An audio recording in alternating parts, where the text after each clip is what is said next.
Hello everyone, a very good afternoon to you all. To all my viewers, to all my dear students and my wonderful friends.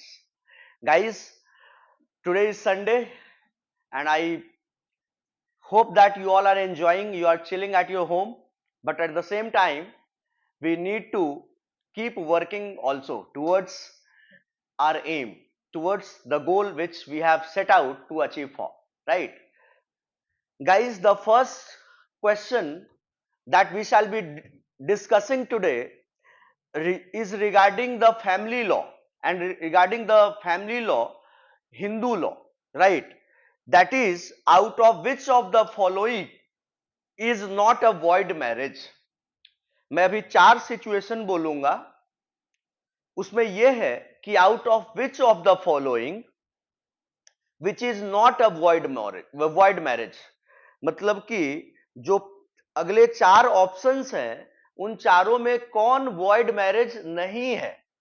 पहला option है that at the time of the marriage either party has a spouse. देखो, ये जो statement है that at the time of the marriage either party has a spouse, तो इसका मतलब है कि ये वॉइड है, इस पे आप शादी नहीं कर सकते। आपसे क्वेश्चन क्या पूछा जा रहा है कि जिसमें वॉइड नहीं है मतलब वैलिड होगा। तो पहला वाला जो स्टेटमेंट है कि अगर कोई भी जो कपल है, दोनों में से कोई भी शादीशुदा है, तो शादी तो वैसे ही वॉइड हो गई, आप शादी नहीं कर सकते। दूसरा सिचुएशन है that is the parties are sapindas to each other. Sapindas आप जानते हैं कि सपिंडा में के रिलेशन में आप आते हैं पेरेंट्स के तरफ से 7 और मदर के तरफ से, पेरेंट्स मतलब फादर के तरफ से 7 और मदर के तरफ से 3 रिलेशन में आप शादी नहीं कर सकते। हायरार्की में इतने जनरेशन तक आप शादी नहीं कर सकते। तो sapindas relationship, the parties are sapindas to each other, अगर ये होगा तब फिर से वॉइड हो जाएगा। तीसरा है the parties are within the prohibited degree of relationship, अगर दोनों party prohibited degree of relationship के बीच में है, मतलब कि दोनों के बीच में जो रिलेशनशिप है वो प्रोहिबिटेड डिग्री है, मतलब कि ना ही लड़का शादी करने के लायक है ना ही लड़की शादी करने के लायक है, क्योंकि उन दोनों का क्लोज प्रॉक्सिमिटी ब्लड रिलेशन है। प्रोहिबिटेड डिग्री, मामा के बेटे से, चाचा के बेटे से, फूफा के बेटे से आप शादी, मौसेरे भाई बहन से शादी नहीं कर सकते, राइट। चौथा है that either party is of a bad character, दोनों में से कोई भी पार्टी चाहे लड़का या लड़की का कैरेक्टर खराब है। देखो, ये जो पॉइंट है, चौथा वाला पॉइंट है, इस पे शादी हो सकती है, कोई प्रॉब्लम नहीं है। अगर दोनों में किसी का भी बैड कैरेक्टर है तब भी शादी हो सकती है। कोई किसी के ऊपर रेप का चार्ज लगा है तब भी शादी हो सकती है, कोई प्रॉब्लम नहीं है। आपका लॉ उसको बैन नहीं कर रहा है, आपका लॉ नहीं बोल रहा है कि ये वॉइड हो जाएगा। अगर सामने वाले को दिक्कत नहीं है, जिसकी शादी उससे हो रही है, अगर उसको कोई दिक्कत नहीं है, तो लॉ के तरफ से कोई रेस्ट्रिक्शन नहीं है, आप शादी कर सकते हैं। लेकिन जो पहला, दूसरा और तीसरा स्टेटमेंट है वो अगर होगा तो वॉइड होगा, मतलब कि अगर दोनों पार्टी में पहला था has a spouse, either party has a spouse, तो वॉइड हो जाएगा। सपिंडाज टू ईच अदर, तब वॉइड हो जाएगा। Within the prohibited degree of relationship, तब वॉइड हो जाएगा। सिर्फ चौथे में वॉइड नहीं होगा, that either party is of a bad character, right. Meaning thereby the fourth option will be the right option. I hope that guys you understand this. Second question is coming before you, that is a Hindu female can adopt a male child but she must be senior to the child by at least, आप सब लोग जानते हैं कि adoption के लिए अलग law है हमारे यहां, अडॉप्शन एंड मेंटेनेंस का।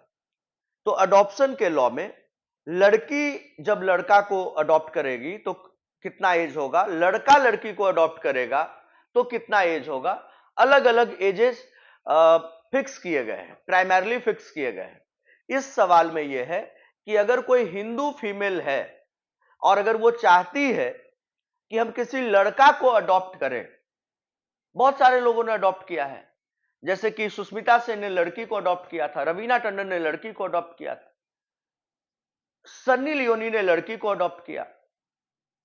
लेकिन सवाल यह है इसमें कि अगर हिंदू फीमेल अगर किसी मेल चाइल्ड को अडॉप्ट करना चाह रही हैं तब कितना एज होगा? फीमेल को नहीं, फीमेल में कोई इशू नहीं है। लड़का अगर किसी लड़का को अडॉप्ट करना चाहेगा तो कोई इशू नहीं है, लेकिन अगर लड़का किसी लड़की को अडॉप्ट करना चाहेगा तो एज का डिफरेंस होना चाहिए। लड़की किसी लड़का को अडॉप्ट करना चाहेगी तो एज का डिफरेंस होना चाहिए। तो सवाल यही है कि अगर कोई हिंदू फीमेल है, she can adopt a male child, but she must be senior to the child by at least how many years? The options are 12 years, 14 years, 18 years and 21 years. My dear students, the correct answer is the fourth one, that is 21 years. 21 years is the right answer. Now guys, moving on to the next question for today. That is, the nature of marriage of an important person is. जो important person है उसके marriage का nature क्या है? सबसे पहले आप समझिए कि important होता क्या है।